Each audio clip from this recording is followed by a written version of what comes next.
29 जून 1955 New York से Miami के लिए उड़ान भरने वाला पैसेंजर प्लेन फ्लाइट नंबर 914 57 यात्रियों और 4 क्रू मेंबर के साथ आसमान में उड़ा और फिर ऐसे गायब हुआ जैसे वो कभी था ही नहीं। ना कोई मलबा, ना कोई आपातकालीन संदेश, बस रेडियो पर अचानक खामोशी। कई सालों तक इसे खोजा गया लेकिन कोई सुराग नहीं मिला। लेकिन असली रहस्य तो 35 साल बाद शुरू हुआ जब ये विमान अचानक वापस आ गया। सुबह 9 बजे उड़ान भरने वाला ये प्लेन मौसम की साफ परिस्थितियों में निकलता है। कैप्टन रिमन लॉरेन अपने अनुभवी पायलट हल्के फुल्के मूड में रेडियो पर ग्राउंड स्टाफ से बात कर रहे थे। लेकिन उड़ान भरने के 3 घंटे बाद अचानक रेडियो से संपर्क टूट गया।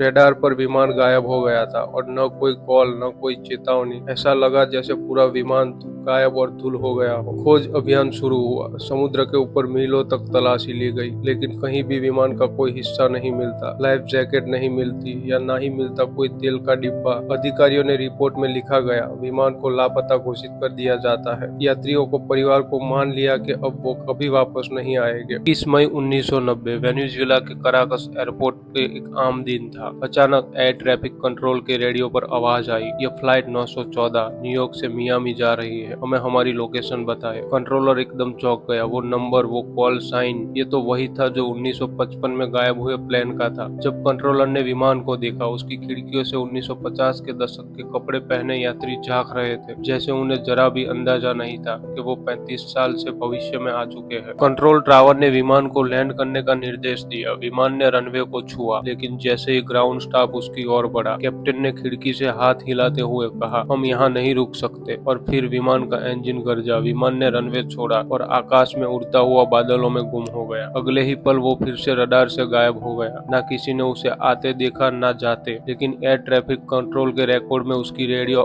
की बातचीत आज भी मौजूद है। कुछ लोग कहते हैं टाइम वॉर्केस्ट था, जब विमान गलती से समय के छेद से घुस गया और भविष्य में आ निकला। दूसरे कहते हैं सब मनगढ़ंत कहानी है। लेकिन अगर झूठ है तो एयरपोर्ट के लॉग बुक और रेडियो रिकॉर्डिंग कैसे समझाए गए? आप मानते हैं क्या फ्लाइट 914 सच में समय में सफर कर आई थी या फिर इंसानी कल्पना का एक बेहतरीन खेल है?